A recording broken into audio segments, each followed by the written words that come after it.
Hey Robbie, wanted to ask you a question about something I picked up in your book and I've been using in the training with you here recently, and it's the law of alternation.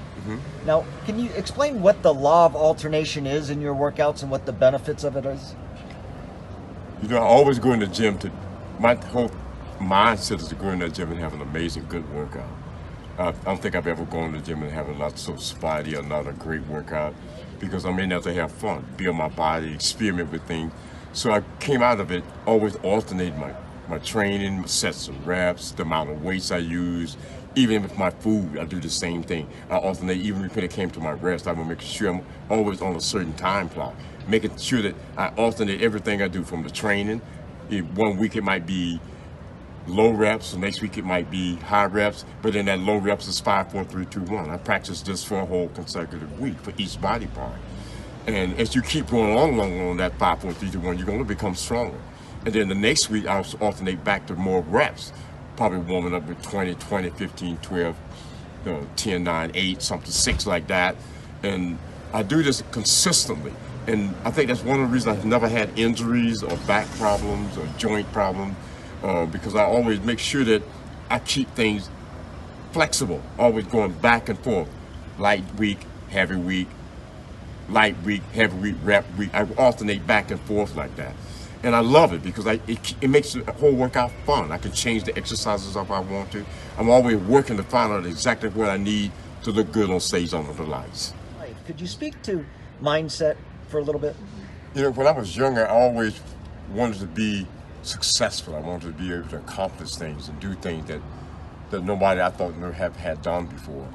And I got into reading a book about the mind. I remember calling it mindset. You know, what can happen if you can envision something often enough that it can become a reality. And bodybuilding became attractive to me. I wanted to be able to build the most incredible physique that I possibly could. So I started envisioning what I want my body to look like. I used to lay down in that closet, open up my hand almost in a meditative form, and I would lay there and I would envision myself looking like this. I could see things happen on my body before I even got started into training or building that physique. And I practiced this for years in that closet.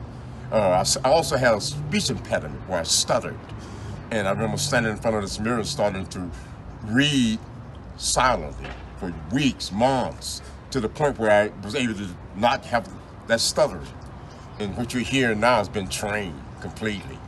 Having that mindset means to be able to go in that gym and see that body and see each muscle group as a piece of art. That's what my body is.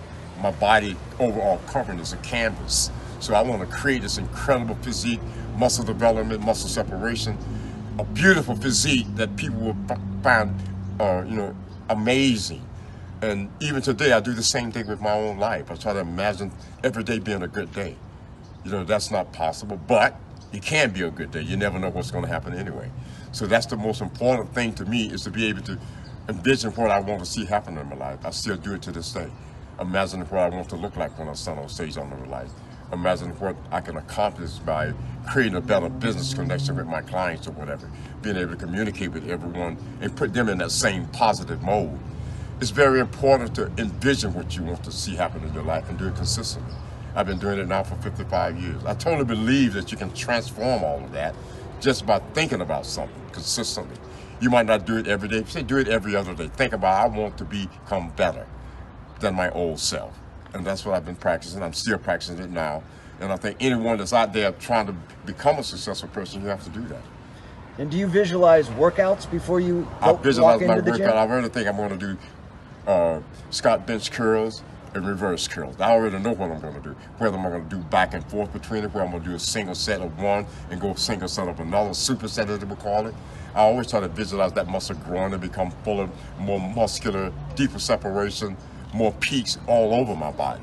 And I do this in a sense of, this is a canvas. You know, so I can paint that body to look anywhere I want. The barbells and dumbbells are my paintbrushes. I can create that physique just by thought. So you visualize the peaks on your bicep before they were peaks on your Oh, biceps. yeah. I curl that weight up. I make sure I'm focusing on it. I try to hold the contraction. I'll turn my wrist out so it exactly it creates separation in a muscle group. I do the same thing for each muscle group.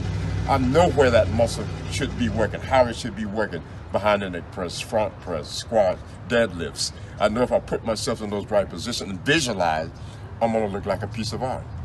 That's great information, Robby. And if somebody wants to get a hold of you, they should probably reach out to you on your website. You have great information in your books. You can set up a consultation call, or you offer master classes that are absolutely life-changing. Thanks for the information, Robby. Thank you, no problem. You have a good day.